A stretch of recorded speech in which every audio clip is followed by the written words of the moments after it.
Ah, the smell of fresh-cut grass, the feeling of soil between your fingers, and the lurking presence of glyphosate. It's not exactly the idyllic garden scene we dream of, is it?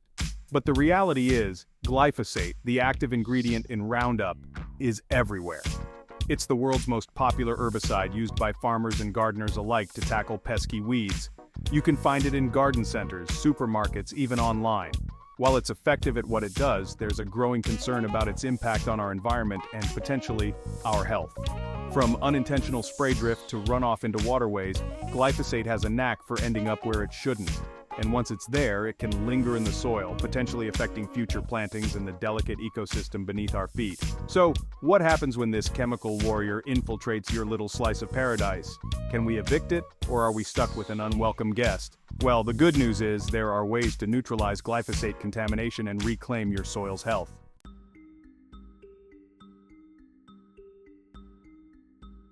Before we launch our counterattack, let's get to know our adversary.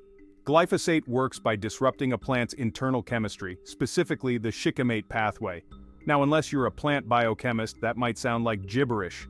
Basically, this pathway is crucial for plants to create certain amino acids, which are the building blocks of proteins. No proteins, no growth, no life for the plant. Glyphosate is a bit of a sneak. It doesn't kill instantly. Instead, it's absorbed by the plant and slowly makes its way to the growing points, like the tips of roots and shoots. Imagine a slow-acting poison that eventually cripples the plant from the inside out. Not a pretty picture, is it? But here's the kicker. Glyphosate doesn't discriminate. While it's designed to target weeds, it can also harm beneficial plants if it ends up in the wrong place. Think of it like a stray bullet. You don't want it hitting your prize-winning roses or your vegetable patch.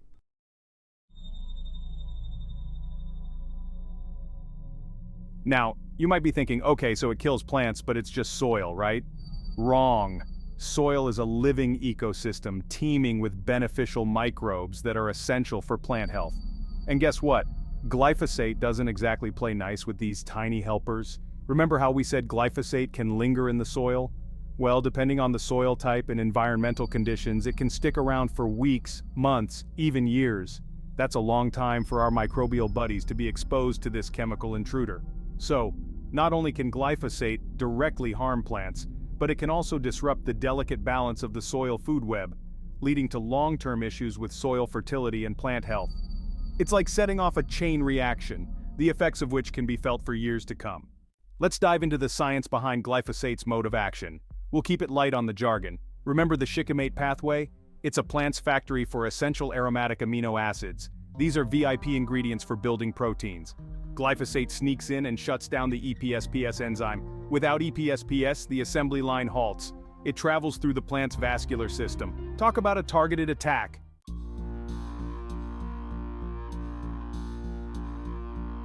Collateral damage, glyphosate's secondary effects. If disrupting the shikimate pathway wasn't bad enough, glyphosate has a few more tricks up its sleeve. Remember AMPA, the breakdown product we mentioned earlier? Well, it turns out AMPA is a bit of a troublemaker itself, causing further damage to the plant even if glyphosate doesn't completely finish the job.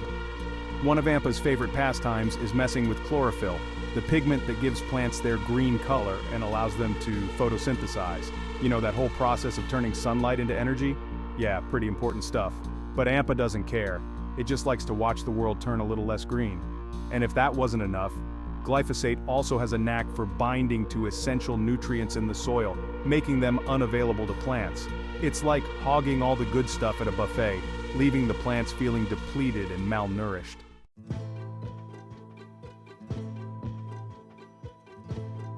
A wolf in sheep's clothing, the role of surfactants. Now you might be thinking, if glyphosate is so good at binding to soil, how does it end up contaminating waterways and other areas? Well, that's where surfactants come in. These sneaky additives are like glyphosate's partners in crime, helping it spread further and penetrate deeper than it ever could alone. Think of surfactants like soap. They reduce the surface tension of liquids, making them spread more easily. In the case of glyphosate, this means the herbicide can cling to plant leaves more effectively and penetrate the waxy outer layer, maximizing its killing power. But here's the catch. Surfactants also make glyphosate more prone to runoff. Remember how we said glyphosate likes to bind to soil? Well, surfactants weaken that bond, allowing the herbicide to be washed away by rain or irrigation water, carrying it into nearby streams, rivers, and groundwater. Recognizing the warning signs. Symptoms of glyphosate damage. How can you tell if glyphosate has sneaked into your garden? It often starts subtly with yellowing or browning of leaves. The plant's growth might slow down, looking stunted and weak. Leaves might curl, wrinkle, or become distorted. Severe damage can cause the entire plant to wilt and die.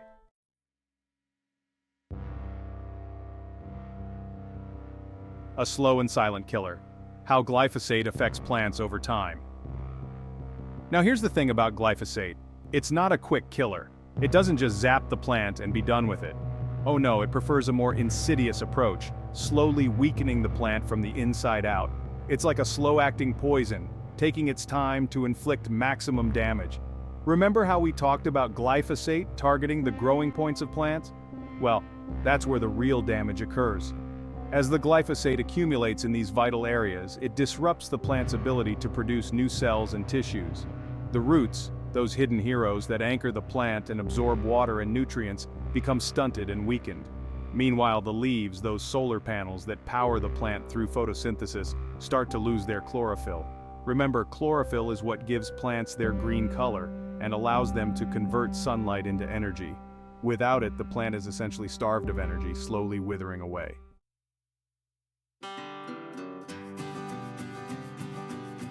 Dealing with glyphosate damage in established plants. Suspect glyphosate in your garden? First, assess the damage. For small plants, remove and start fresh. Sometimes it's kinder to let go. For larger plants, careful pruning can help. Remove affected branches, cutting below the damage. It's like amputating a limb to save the body. Remember, glyphosate can linger in the soil. Address soil contamination too. Remove and dispose of affected plant material properly. Don't compost it.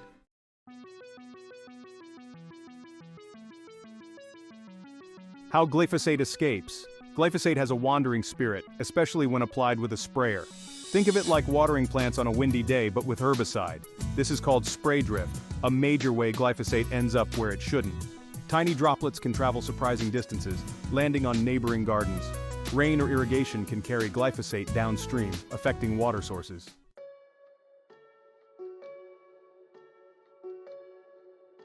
The surfactant conspiracy aiding and abetting the enemy. Now you might be wondering, if glyphosate is designed to bind to soil, why is runoff such a big problem? Well, remember those surfactants we talked about earlier? Those seemingly innocent additives that help glyphosate stick to plants? It turns out they're also masterminds of escape, helping the herbicide break free from its soil shackles. Think of surfactants like those mischievous friends who encourage you to step outside your comfort zone. They make glyphosate more adventurous, less content to stay put in the soil. By reducing the surface tension of water, surfactants allow the herbicide to dissolve more readily and travel further with the flow. It's like giving glyphosate a pair of running shoes. Suddenly, it's not so bound by its earthly ties. It can spread through the soil more easily, reaching deeper layers and potentially contaminating groundwater sources. And when rain or irrigation water comes along, it's like hopping on a slip and slide, zipping away from its intended target.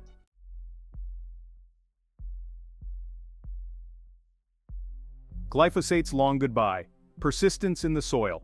Glyphosate lingers in the soil like an unwelcome houseguest, disrupting the natural order. Its duration depends on soil type, temperature, and soil microbes. It can persist for weeks, months, or even years. This disrupts the soil ecosystem, harming beneficial microbes.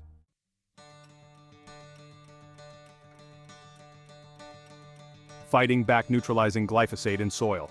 All right. We've learned about glyphosate's sneaky tactics, but now it's time to fight back and reclaim our soil. Remember those beneficial microbes we talked about, the ones that keep our soil healthy and happy? Well, they're ready to join the battle, but they need our help. The first step is to boost their numbers and give them the resources they need to thrive. How do we do that? With the magic of organic matter. Adding compost, aged manure, or cover crops to your soil is like setting up an all-you-can-eat buffet for our microbial allies. As they feast on this organic goodness, they'll multiply and diversify, creating a vibrant army ready to tackle the glyphosate invaders.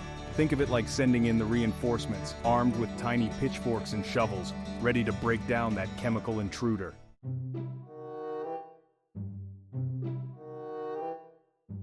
Calling in the reinforcements, bioremediation to the rescue. Sometimes our microbial allies need a little extra boost to win the battle against glyphosate. That's where bioremediation comes in. a fancy word for using living organisms to clean up environmental messes. Think of it like calling in the special forces, trained specifically for this type of chemical warfare. There are special bioremediation products available that contain specific strains of microbes known to break down glyphosate. It's like sending in a team of expert codebreakers, trained to dismantle the glyphosate molecule piece by piece. These microbial heroes work their magic by breaking down glyphosate into less harmful substances, essentially disarming the enemy. It's like turning a ticking time bomb into a harmless pile of dust.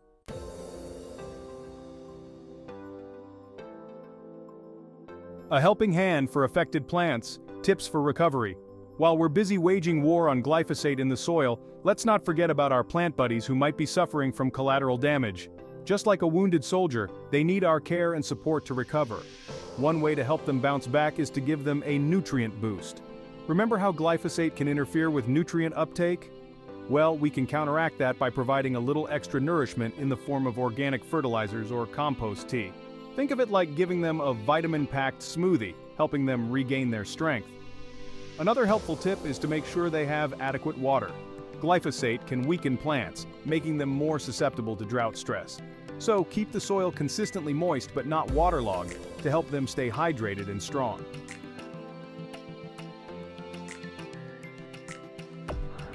Prevention is key minimizing glyphosate use. Now, while we've covered some strategies for neutralizing glyphosate contamination, let's be honest, prevention is always better than cure. The best way to protect our soil and plants from this chemical intruder is to minimize our reliance on it in the first place. Embrace the power of diversity. A healthy garden with a variety of plants is more resilient to pests and diseases, reducing the need for chemical interventions. Think of it like a diverse community where everyone supports each other, making the whole system stronger. And when it comes to weed control, explore those non-chemical options. Hand weeding, mulching, and using cover crops are all effective ways to keep those pesky weeds at bay without resorting to chemical warfare. Remember, our gardens are meant to be havens of life, not battlegrounds for chemical warfare.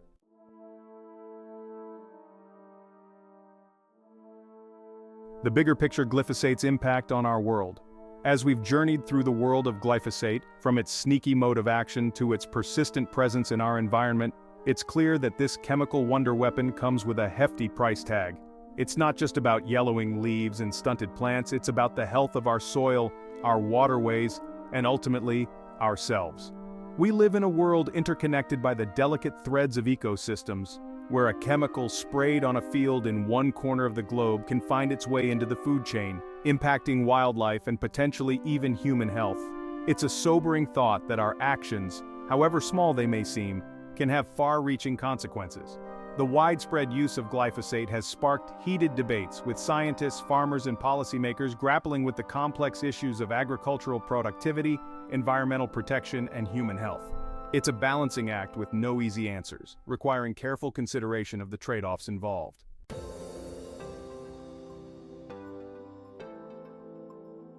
Empowering change.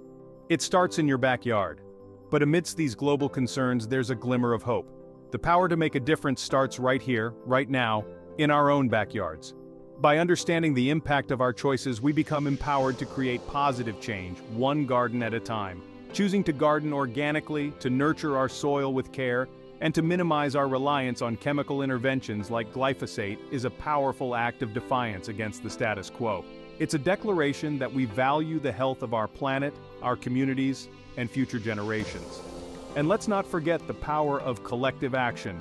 By sharing our knowledge, supporting organic farmers, and advocating for policies that protect our environment, we can amplify our impact and create a wave of change that extends far beyond our garden gates.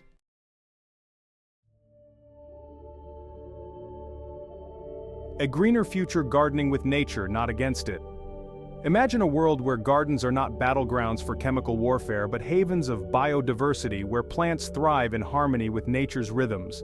A world where the air is fresh, the soil is alive, and the food we grow nourishes both body and soul. This is the future we can create by embracing a gentler approach to gardening, one that respects the interconnectedness of all living things. By choosing to work with nature, not against it, we can create a legacy of health and abundance for generations to come. So let's garden with intention, with knowledge, and with a deep reverence for the natural world.